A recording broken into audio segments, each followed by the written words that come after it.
बुरा जो देखन मैं चला, बुरा न मिले या कोई, और जो मन देखा आपना, तो मुझसे बुरा न कोई।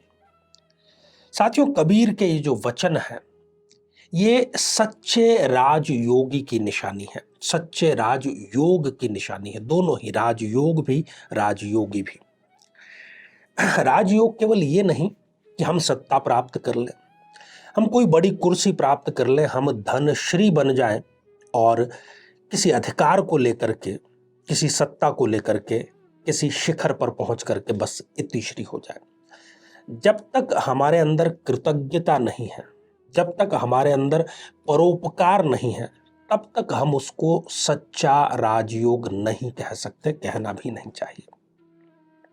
साथियों, ऐसा ही एक सच्चा राजयोग निर्मित होता है धनु लग्न की जन्म पत्रिका में, और उसको हम पंच महापुरुषों में से एक योग, हंस योग के नाम से जानते हैं।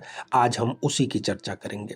हम पंच महापुरुषों की योगों की चर्चा कर रहे हैं और उसी श्रृंखला के क्रम में आज धनु लग्न में बनने वाले पंच महापुरुषों में से एक योग अर्थात हंस योग की हम चर्चा करेंगे, जो कि सच्चा राजयोग है।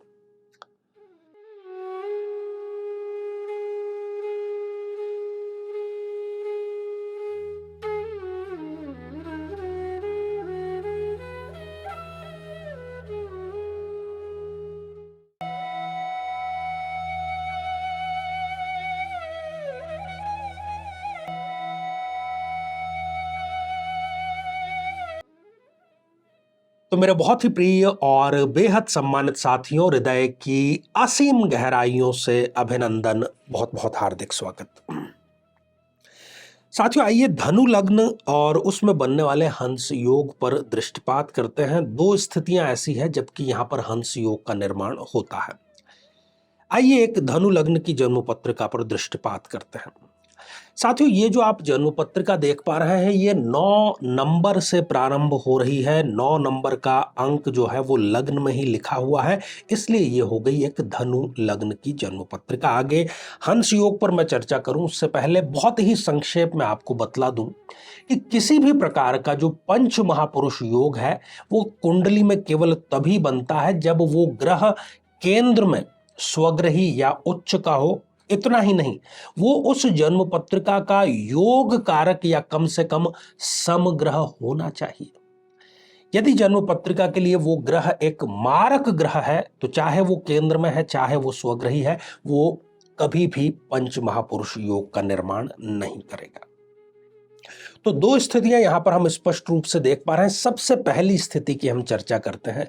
यदि इस जन्म पत्रिका में गुरुदेव लग्न में ही विराजमान हो जाएं, लग्नेश है, अपनी मूल त्रिकोण राशि में है, सर्वोत्तम योग, एक तो शुभत्व से भरे हुए गुरुदेव अपने ही भाव में लग्न में विराजमान है। साथियों, वैसे भी ज्योतिष का एक बहुत ही सिंपल सा, साधारण सा सिद्धांत है कि केंद्र में बैठे हुए जो गुरुदेव हैं वो कई प्रकार के हजारों लाखों जो दुर्योग हैं उनको स्वतः समाप्त करने की शक्ति स्वयं में रखते हैं।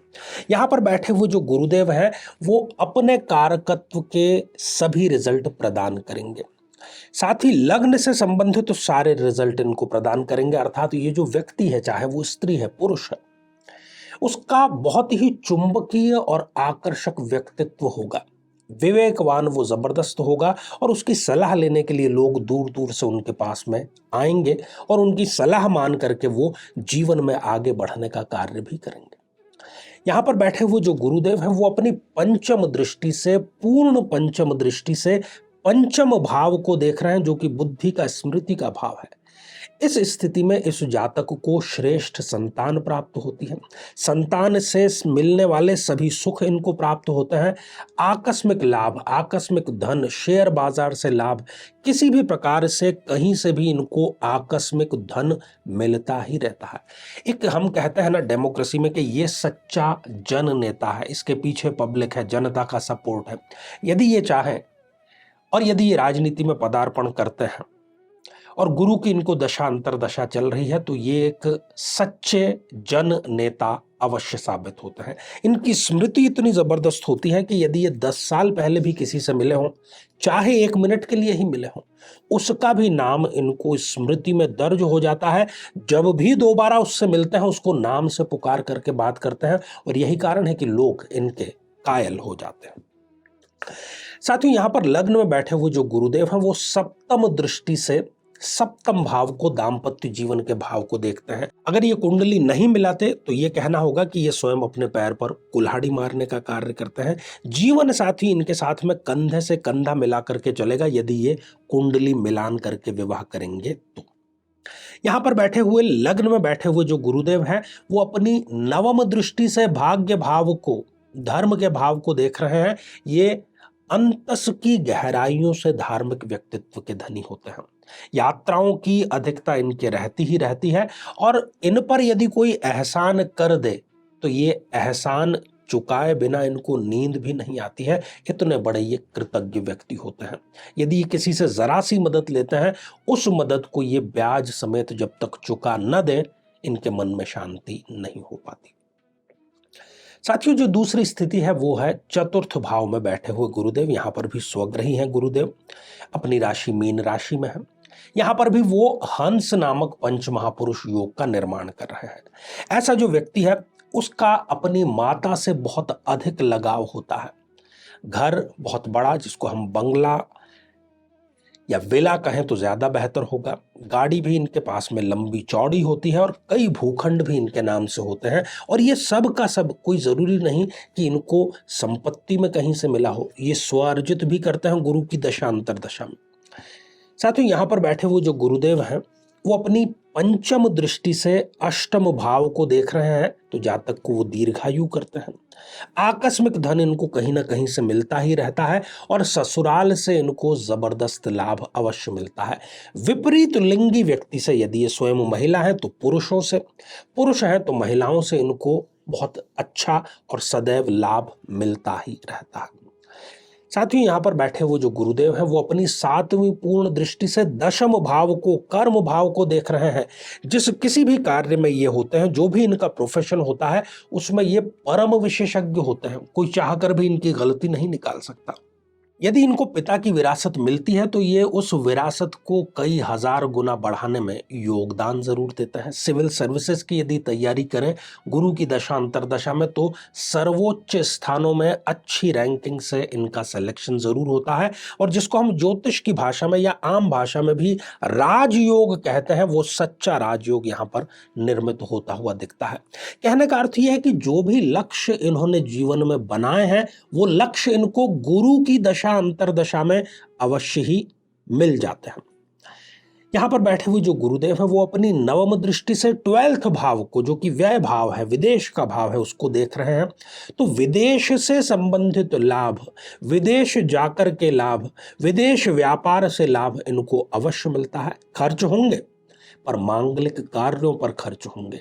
ये नशा भी कर सकते हैं, परंतु वो नशा ये संतुलित ढंग से करते हैं। कभी भी नशे में ये डूबते नहीं है। ऋण यदि ये ले भी लें तो उसको बहुत जल्द चुका भी देते हैं। साथियों, ये तो हो गई बात हंस योग की। अब कुछ काम की बात, क्योंकि जातक आते हैं, वो कहते हैं कि आचार्य जी, आपका कार्यक्रम देखा, कुंडली मिलाई, हमारे भी वही के वही योग है, फिर हमें रिजल्ट क्यों नहीं मिल रहा।